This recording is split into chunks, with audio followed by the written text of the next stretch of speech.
Assalamualaikum warahmatullahi wabarakatuh. Perkenalkan, nama saya Nabila Marsha Elviana, nomor absen 20, kelas 10 AKL 2. Di video ini saya akan mengidentifikasi peristiwa hukum. Nah, sebelum itu kita perlu tahu dong pengertian hukum dan peristiwa hukum itu. Pertama, hukum adalah suatu peraturan atau ketentuan yang dibuat baik secara tertulis maupun tidak tertulis yang di dalamnya terdapat norma-norma dan sanksi-sanksi yang bertujuan untuk mengendalikan perilaku manusia, menjaga ketertiban dan keadilan, serta mencegah terjadinya kekacauan. Sedangkan peristiwa hukum sendiri secara umum diartikan sebagai setiap peristiwa yang melibatkan masyarakat diatur oleh hukum, walaupun tidak semua peristiwa dapat disebut sebagai peristiwa hukum. Tentunya, di dalam peristiwa hukum terdapat dua perilaku, yaitu pertama, sikap taat terhadap hukum, dan yang kedua, sikap melanggar hukum. Sikap taat terhadap hukum adalah tunduk dan patuh terhadap segala ketentuan yang digariskan oleh hukum yang berlaku dengan memenuhi kewajiban yang dibebankan dan tidak melanggar hal-hal yang dilarang dalam hukum. Nah, itu harus kita lakukan tuh teman-teman, taat terhadap hukum. Dan yang kedua, sikap melanggar hukum. Pelanggaran hukum adalah tindakan seseorang atau kelompok yang melanggar aturan yang tidak sesuai dengan hukum-hukum yang berlaku. Itu biasanya ada sanksi-sanksinya tuh. Itu tidak boleh kita lakukan ya. Kita harus taat terhadap hukum.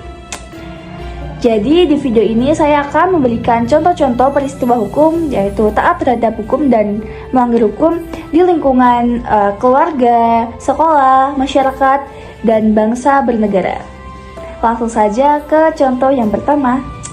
Ketaatan hukum di lingkungan keluarga. Keluarga adalah tempat pertama kita belajar tentang ketaatan. Nah, di video ini menunjukkan suatu keluarga yang harmonis dan kompak yang saling membantu satu sama lain. Hal ini kita menunjukkan rasa hormat dan tanggung jawab sebagai anggota keluarga. Dengan melakukan hal ini juga dapat disebut sebagai ketaatan hukum di lingkungan keluarga. Pelanggaran hukum di lingkungan keluarga. Di video ini menunjukkan kekerasan dalam keluarga atau kekerasan dalam rumah tangga. Kekerasan dalam rumah tangga adalah setiap perbuatan terhadap seseorang yang berakibat timbulnya kesengsaraan atau penderitaan secara fisik, seksual, psikologis, dan atau penelantaran rumah tangga, termasuk ancaman untuk melakukan perbuatan, pemaksaan, atau perampasan kemerdekaan secara melawan hukum dalam lingkup rumah tangga. Nah, kekerasan dalam rumah tangga ini dapat mendapatkan sanksi tindak pidana yang serius loh, karena hal ini sudah diatur dalam undang-undang. Dalam pasal 44 Undang-Undang PKDRT, pelaku yang dilaporkan melakukan perbuatan kekerasan fisik di lingkup rumah tangga akan dipidana dengan pidana penjara paling lama 5 tahun atau denda paling banyak sebesar 15 juta rupiah. Ketaatan hukum di lingkungan sekolah. Di lingkungan sekolah, ketaatan hukum dimulai dari hal-hal sederhana. Di video ini menunjukkan suasana kelas yang sedang dalam proses belajar mengajar. Siswa-siswi di kelas tampak baik dan tertib memperhatikan guru yang sedang mengajar. Hal ini menunjukkan ketaatan hukum di lingkungan sekolah. Pelanggaran hukum di lingkungan sekolah. Pastinya di lingkungan sekolah ada yang taat hukum, ada juga yang melanggar nilai-nilai ketaatan hukum di sekolah, seperti mencari keributan di sekolah. Hal ini dapat membuat lingkungan sekolah menjadi tidak nyaman dan dapat mendapatkan sanksi-sanksi dari guru BK.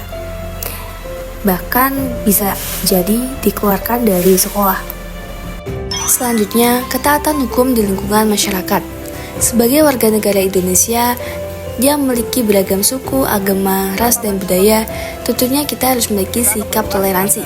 Sikap toleransi adalah sikap menghargai atau menghormati suatu perbedaan yang ada. Di video ini menunjukkan membantu siapapun tanpa memandang agama, suku, atau ras. Pelanggaran hukum di lingkungan masyarakat. Merusak fasilitas umum adalah pelanggaran yang berdampak besar, karena akan mengganggu para pengguna. Selain itu, dapat berakibat kemacetan, lingkungan kotor, dan banyak sekali dampak lainnya. Selain itu, merusak fasilitas umum dapat mendapatkan sanksi.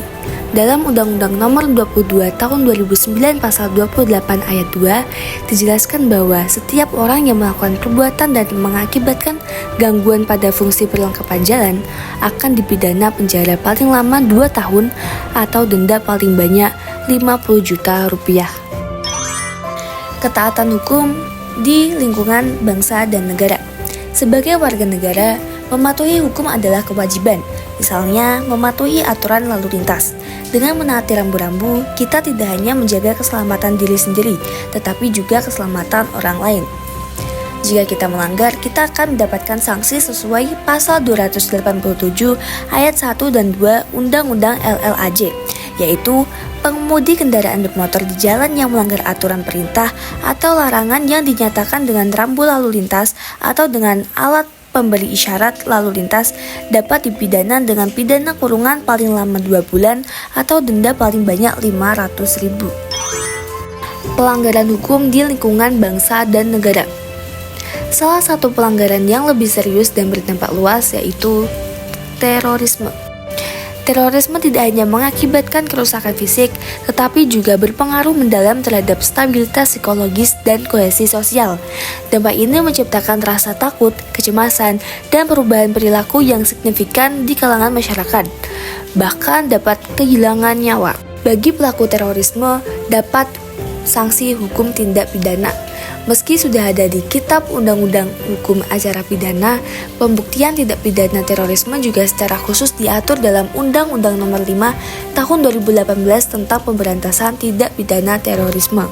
Aksi pelaku bom bunuh diri terpantau kamera CCTV milik Polrestabes Medan. Pelaku terlihat masuk dan berpura-pura ingin mengurus SKCK. Tidak berselang lama, ledakan terjadi.